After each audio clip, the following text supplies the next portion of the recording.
చేద్దాం. యేసు ప్రభు దేవుని కుమారుడని నమ్ముతున్నావా?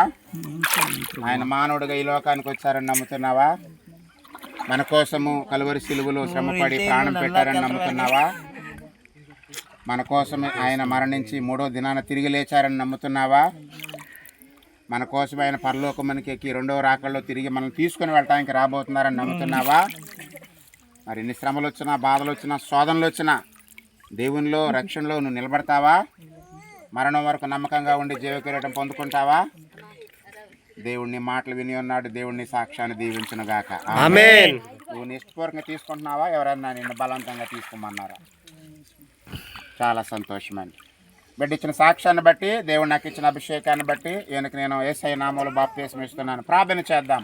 పరమ తండ్రి, పరిశుద్ధుడా, నీ కొందనాలయ్యా. ఈ బిడ్డను మీరు జ్ఞాపకం చేసుకోండి అయ్యా. మీరు అంగీకరించండి అయ్యా. ఇదిగో నాయనా, మీరు రక్తముతో కప్పండి, మీ రక్తముతో కడగండి, శుద్ధీకరించండి నాయన. యేసు ప్రభు నామములో బిడ్డ క్షమాపణ పొందునుగాక. ఆమేన్. కడగబడి శుద్ధి చేయబడునుగాక. ఆమేన్. నీతిమంతుల లిస్టులో నీతిమంతుడిగా తీర్చబడునుగాక. ఆమేన్. దీవించినందుకై వందనాలు. కడిగి శుద్ధిపరిచినందుకై నీకు స్తోత్రాలు చెల్లించుకుంటున్నాను. యేసు ప్రభు నామమున అడుగుచున్నాను తండ్రి. ఆమేన్. ఆమేన్. కాళ్ళు ఉంచండి.